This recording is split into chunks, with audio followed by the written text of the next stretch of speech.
Good evening all दोस्तों, कैसे हैं आप सब। उम्मीद करता हूं आप लोग अच्छे होंगे। तो आज हम इस वीडियो में बात करने वाले हैं कि जिनका सिलेक्शन हो जाता है, चाहे वो IBPS हो, SBI हो, चाहे वो RRB हो, कोई भी बैंकिंग का एग्जाम हो, अगर आपका फाइनल मेरिट लिस्ट आ जाता है, फाइनल सिलेक्शन आपको मिल जाता है, इसके बाद जब ज्वाइनिंग का जो प्रोसेस होता है, उस ज्वाइनिंग के टाइम पर आपको कौन कौन से डॉक्यूमेंट की रिक्वायरमेंट होती है, कौन कौन से मेडिकल टेस्ट होता है, क्या मेडिकल टेस्ट आपको खुद ही कराने होते हैं या मेडिकल टेस्ट SBI या IBPS या बैंकिंग वाले के तरफ से होता है। ठीक है, मैं इन सारी चीज़ों के बारे में इस वीडियो में डिस्कस करूंगा, तो पूरे वीडियोस को ध्यान से ज़रूर सुनिएगा आप लोग। अगर चैनल पे फर्स्ट टाइम अगर आप आए हैं तो चैनल को सब्सक्राइब करके रख लीजिए, ऐसे अपडेट हम हमेशा आप तक पहुंचाते रहेंगे।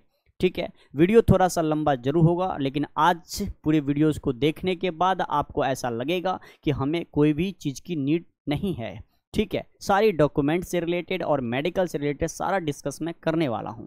एट ए ज्वाइनिंग टाइम अगर आपके पास कुछ डॉक्यूमेंट होते भी हैं, कुछ डॉक्यूमेंट अवेलेबल नहीं हो पाते हैं, जैसे कॉलेज का सर्टिफिकेट हो गया, वो आपको किसी कॉलेज में आपको 1.5 साल में आ जाता है, किसी में 2 साल का टाइम लग जाता है, तो आपको नहीं मिलता है, तब आपको क्या करना है, सारी चीज़ों के बारे में हम डिस्कस करेंगे। तो पूरे वीडियोज़ को ध्यान से सुनिएगा, वीडियो लंबा जरूर है लेकिन बहुत ही काम का है। तो चलिए स्टार्ट करते हैं, देरी नहीं करते हुए बात करते हैं अपने टॉपिक पे। Document required for the SBI clerk PO, चाहे वो SBI, IBPS या RRB हो, कोई भी बैंकिंग सेक्टर हो, अगर आपका फाइनल सिलेक्शन हो जाता है तब कौन कौन से डॉक्यूमेंट की रिक्वायरमेंट होती है। अब फर्स्ट हम बात करते हैं, यहाँ पे स्पष्ट लिखा हुआ है, ये मैंने जो लिखा हुआ है ये बहुत ही जेन्युइन है। ये ही आपको SBI हो चाहे IBPS या RRB, कहीं भी इतनी चीज़ें आपको देखने को मिलता ही मिलता है, यानी कि ये चीज़ें आपको वहाँ पर दिया जाता है एट ए ज्वाइनिंग टाइम। आपको वेरिफिकेशन जब आपका ज्वाइनिंग से पहले होता है डॉक्यूमेंट का, उस समय आपसे ओरिजिनल के रूप में लिया जाएगा। ठीक है, चलिए फर्स्ट पहली चीज़ हम बात करते हैं, आपको SBI के साइट पर एक बायोडाटा दिया जाता है। ठीक है, वो आपको बायोडाटा कहाँ मिलेगा, वो बायोडाटा आपको SBI के साइट पर देखने को मिलेगा। जैसे ही आपका फाइनल रिजल्ट आ जाता है तब SBI अपने साइट पर डाल देते हैं, वो फॉर्मेट आपको देखने को मिलेगा। वो फॉर्मेट आपको डाउनलोड करना होता है, उस फॉर्मेट को आपको डाउनलोड करके A4 साइज का पेपर उसको फॉर्म सबमिट करना होता है। ठीक है, दूसरी बात, अब आपके पास हमारा दूसरा क्या डॉक्यूमेंट होना चाहिए, बर्थ सर्टिफिकेट। अगर आपके पास बर्थ सर्टिफिकेट है या अगर बर्थ सर्टिफिकेट नहीं है तो स्कूल जब आप कर रहे थे स्कूल लिविंग सर्टिफिकेट आपके पास होना जरूरी है। इन दोनों में से कोई भी अगर होता है तो काम चल जाएगा। आपको डेट ऑफ बर्थ का वेरिफिकेशन किया जाता है कि एक्चुअल में आपका ओरिजिनल डेट ऑफ बर्थ क्या है जो डॉक्यूमेंट में मेंशन है, या 10th के सर्टिफिकेट में हो सकता है डेट ऑफ बर्थ, इसीलिए लिखा गया बर्थ सर्टिफिकेट या स्कूल लिविंग सर्टिफिकेट। जहां भी आपको डेट ऑफ बर्थ है ओरिजिनल, वो चीज़ आपको वेरिफिकेशन किया जाएगा। तीसरी बात है इनकम टैक्स पैन, यानी जिसको आप बैंक में पैन कार्ड बोलते हो। ठीक है ना, वो पैन कार्ड बहुत ही मैंडेटरी कर दिया गया है और स्पेशल यहाँ लिखा हुआ है कि ये पैन कार्ड आपको बहुत ही जरूरी है। ठीक है, चौथी बात है आपको आधार कार्ड होगा। तो भैया आजकल तो किसी भी चीज़ में आधार कार्ड नेसेसरी कर दिया गया है, तो नेसेसरी बहुत क्या कहते हैं, आधार कार्ड की बहुत ही रिक्वायरमेंट होती है हर जगह, तो आधार कार्ड तो आपके पास होना ही चाहिए। और जो भी डॉक्यूमेंट मैं आपको यहाँ पर बता रहा हूँ, ये सारे डॉक्यूमेंट आपको ओरिजिनल रूप में दिखाना होगा, ओरिजिनल आपसे देखा जाएगा। वहाँ पर आपको फोटोकॉपी भी लिया जाता है, कुछ ओरिजिनल भी लिए जाते हैं। ठीक है, लेकिन ओरिजिनल आपको ले जाने ही पड़ेंगे, दिखा ही पड़ेगा। ठीक है, पांचवा है हमारा सर्टिफिकेट जो रिगार्डिंग एजुकेशनल क्वालिफिकेशन, यानी जी आपने जो ग्रेजुएशन किया था, आपको पता होना चाहिए कि आपने बैंकिंग का एग्जाम क्वालिफाई किया है, तो आपको ग्रेजुएशन का सर्टिफिकेट आपके पास होगा। कुछ बच्चे अगर लेट करते हैं, सपोज दैट इस बार हमारा पिछले साल हमने कॉलेज किया है कंप्लीट, हमारा डिग्री तो आया नहीं, सर्टिफिकेट हमारे पास नहीं आया है, मार्कशीट तो आ जाता है लेकिन उसमें कुछ टाइम का वक्त लगता है, तो आपको वहाँ पर प्रोविजनली जो दिया जाता है वो उससे भी काम चल जाता है और कुछ दिन आपको वेटिंग में दे दिया जाता है बैंक वालों के तरफ से, क्या आपको कुछ टाइम दे दिया जाता है कि इस टाइम के अंदर आप मंगवा सकते हो, ये चीज़ उनको भी पता है। ठीक है, अगर कोई 3-4 साल से बैंकिंग की प्रिपरेशन कर रहे हैं और 3-4 साल पहले उन्होंने कॉलेज पास आउट किया है तो कोई बात नहीं, यानी ग्रेजुएशन 3-4 साल पहले किया है तो उनका तो 2 साल के अंदर ही, यानी 2 साल होते होते वो सर्टिफिकेट आ जाता है। ठीक है, जो आपका ग्रेजुएशन की मैं सर्टिफिकेट की बात कर रहा हूँ, वो भी आपको ओरिजिनल वहाँ ले जाने होते हैं, दिखाने होते हैं। ठीक है, तो अब यहाँ पे एजुकेशनल क्वालिफिकेशन में यही लिखा गया था। ठीक है, 5th नंबर पे अब मिलिट्री डिस्चार्जेस सर्टिफिकेट, यानी कि जो आर्मी से होते हैं, आपने देखा होगा कि जो आर्मी वाले भी बैंक में बैठते हैं, पेपर देते हैं, पास होते हैं, बैंक की जॉब ज्वाइन करते हैं। अगर वो एक्स सर्विसमैन है तो उनका सर्टिफिकेट है, वो चीज़ उनको भी दिखाने होंगे। ये डिस्चार्ज सर्टिफिकेट उनको मैंडेटरी होता है उनके लिए कि ये चीज़ें आपको अपॉइंटमेंट के समय एक्स सर्विसमैन के रूप में दिखाना होगा। ठीक है, चौथी बात हमारे पास 7th डॉक्यूमेंट हमारा क्या है, कैरेक्टर सर्टिफिकेट। अब कैरेक्टर सर्टिफिकेट का है कि कैरेक्टर सर्टिफिकेट आप गजेटेड ऑफिसर से उस पर मुहर होना चाहिए।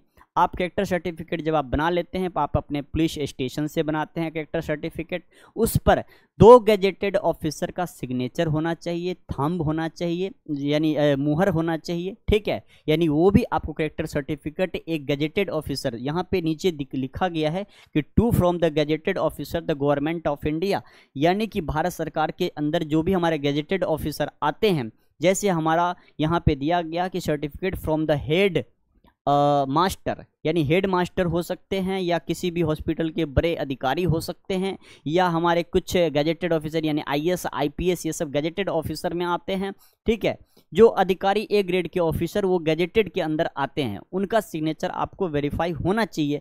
दूसरी बात, principle of the school, school के प्रिंसिपल भी गजेटेड में आते हैं और या तो कॉलेज के भी आते हैं अटेंडेंट। ठीक है ना, तो ये जो 3-4 चीज़ें मैंने आपको बताया, ये सारे स्टाफ गजेटेड ऑफिसर में ही आते हैं। सभी की सिग्नेचर आपको किसी से भी आप करा सकते हो, जरूरी नहीं है सबका। यहाँ पे कोई भी, इतने भी, या आप प्रिंसिपल से करवा लो स्कूल के, या आप कोई हेड मास्टर है उनसे करवा लीजिए, कोई गजेटेड IPS IAS ऑफिसर के रैंक के हैं उनसे करवा सकते हो।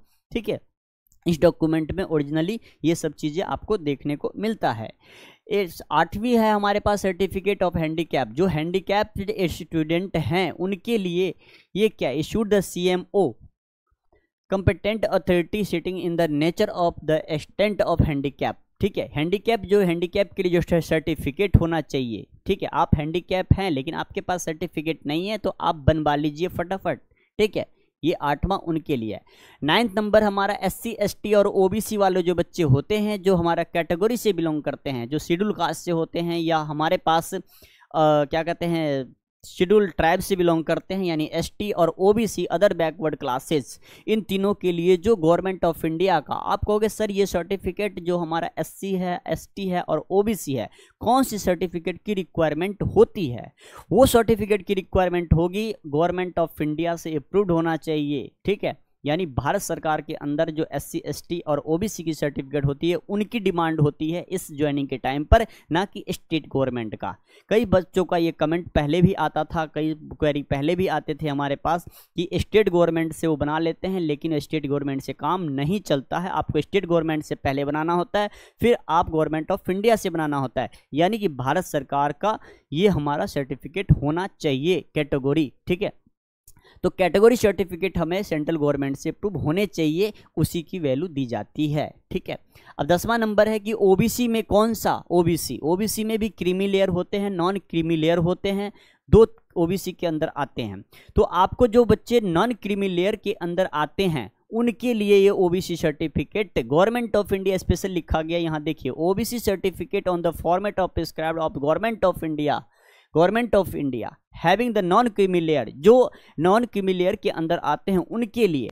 ठीक है, जो 1/4/2019 डेट ऑफ द इंटरव्यू, ये सब फालतू बातें हैं। ठीक है ना, तो ये चीजें आपको ध्यान में रखना है। ठीक है, अब बात करते हैं 11th नंबर जो है हमारे पास है, जो 3 पासपोर्ट साइज फोटोग्राफ। ठीक है, यानी कि पासपोर्ट साइज का फोटो जो आपने फॉर्म भरते समय जो लगाया था, याद रखिएगा कौन सा फोटो ले जाना है आपको, आप वो फोटो ले जाइएगा पासपोर्ट साइज का। जब आप फॉर्म भर रहे थे उस समय जो फॉर्म डाला था रजिस्ट्रेशन करने के समय में, वही फॉर्म जो प्री एग्जाम दिए थे वही फॉर्मेट वही फोटो जो मेंस में आपने दिया था वही फ़ोटो, सबके फ़ोटो सेम होने चाहिए, कोई भी फ़ोटो अलग अलग नहीं दिखने चाहिए। अगर आपके पास नहीं है तो आप निकलवा लीजिए और सेम फ़ोटो होना चाहिए ताकि उनको कोई डाउट ना लगे। ठीक है, चलिए अब बात करते हैं अगली।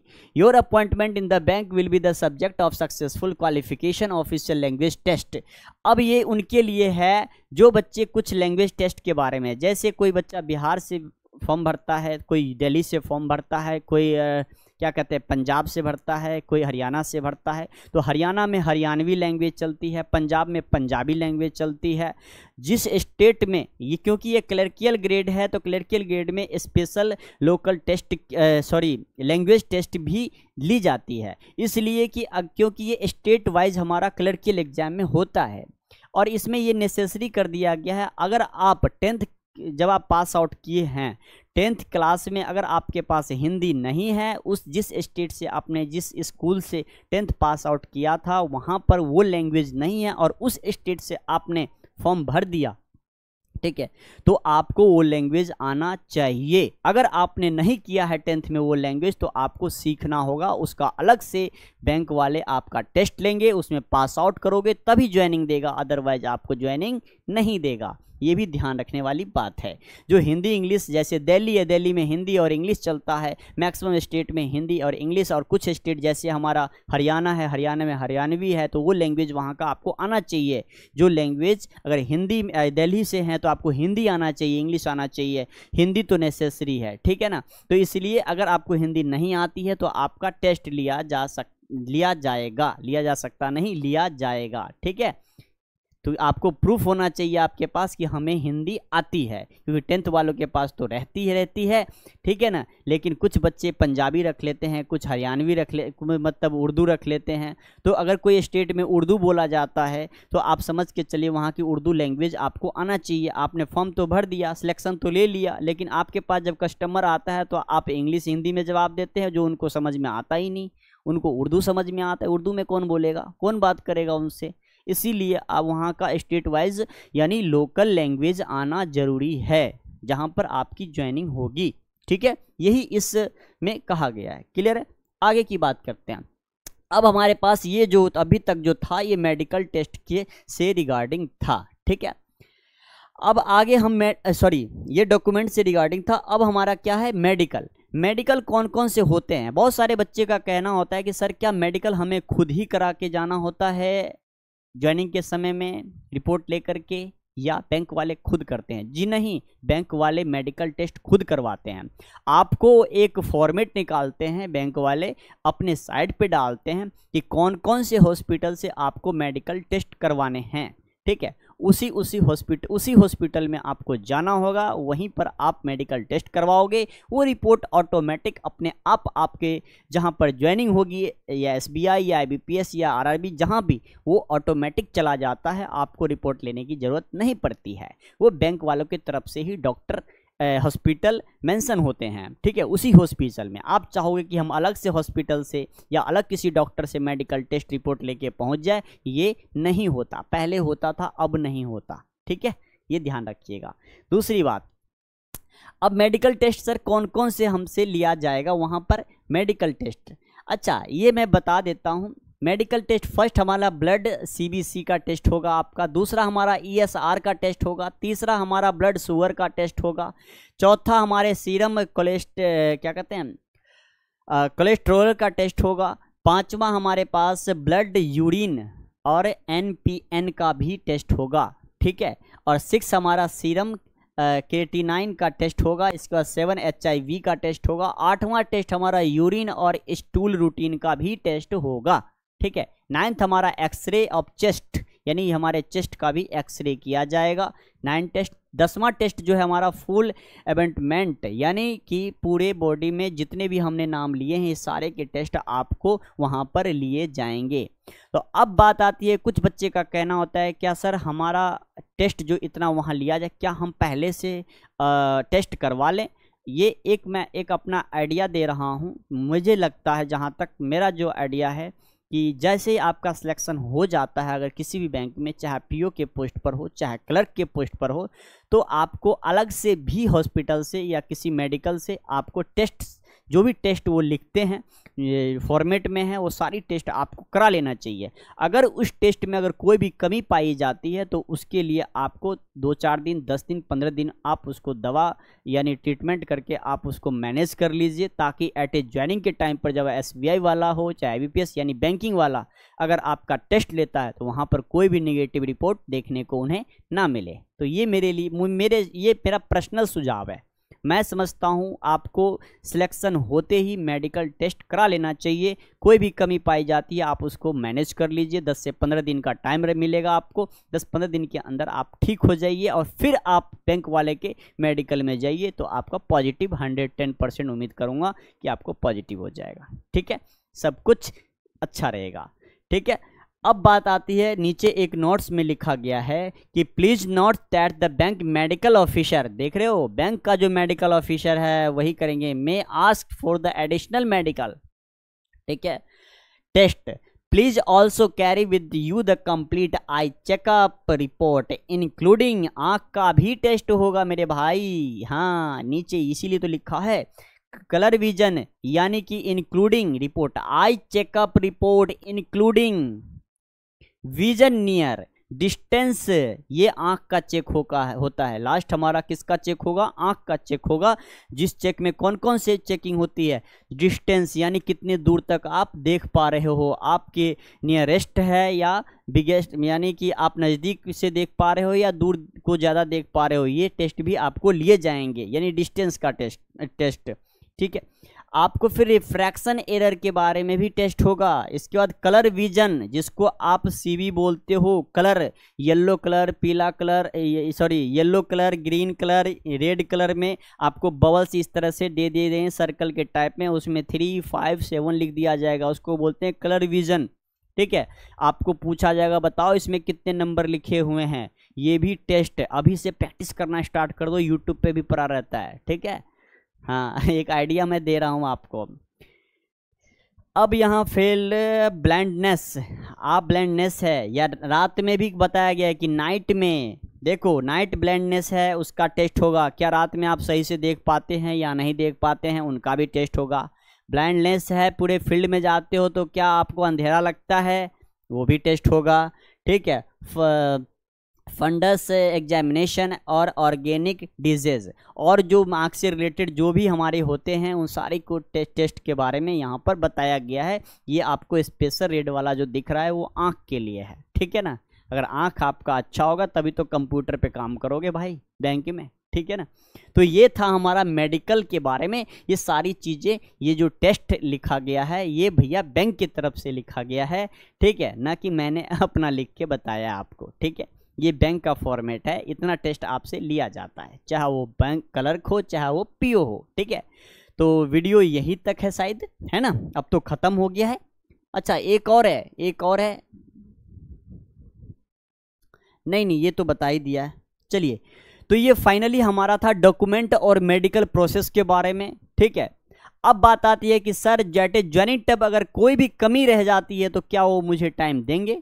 जी हाँ, 1 सप्ताह, 15 दिन, 10 दिन, हर पैनल के ऊपर डिपेंड करता है आपका पैनल कैसा है, वहाँ के स्टाफ कैसे हैं, उनको बैंक की तरफ से क्या बताया गया है, क्या बच्चों को अगर कोई भी डॉक्यूमेंट में कमी आती है तो क्या उन्हें टाइम देना चाहिए या नहीं देना चाहिए, अगर देना है तो कितना देना है। ठीक है, ये सब उनके ऊपर डिपेंड करता है, ना कि आपके ऊपर। ठीक है, इसलिए ये मानसिकता में मत डालिएगा कि ये डॉक्यूमेंट में कमी है तो हम वहाँ पे रिक्वेस्ट करेंगे 15 दिन हमें टाइम दीजिए, 20 दिन टाइम दीजिए। उनके ऊपर डिपेंड करता है, वो दे भी सकता है और नहीं भी दे सकता है, और आपको इतना कम भी टाइम दे देगा जो आपको उतने कम टाइम में आपका डॉक्यूमेंट आपके पास अवेलेबल नहीं हो पाएगा। ठीक है, इसीलिए मैं कहता हूँ अभी से डॉक्यूमेंट, जितने भी डॉक्यूमेंट के बारे में मैंने आपको बताया है सारे डॉक्यूमेंट अभी से ही स्टार्ट कर दीजिए, जो भी कमी है उसको पूरा करना। ठीक है, तो मेडिकल भी और डॉक्यूमेंट के बारे में भी पूरी नॉलेज आपको मिल गई होगी। फिर भी अगर कोई रह गया होगा तो कमेंट के माध्यम से हमें जरूर बताइए, हम आपको ऐसे ही गाइड करते रहेंगे। ठीक है, तो thank you for watching. Video लंबा जरूर हुआ है लेकिन बहुत ही काम का वीडियो है। चैनल पे फर्स्ट टाइम अगर आप देख रहे हो, चैनल को सब्सक्राइब कर लीजिएगा। ऐसे अपडेट हम हमेशा आप तक पहुँचाते रहेंगे। और देरी मत कीजिए, अब जिनका सिलेक्शन नहीं हुआ है उन स्टूडेंट्स के लिए भी मैं अब कल से कुछ अपडेट देने जाऊंगा। ठीक है, चलो आज के लिए इतना ही। फिर मैं मिलता हूँ नेक्स्ट वीडियो में। Thank you for watching. Thank you.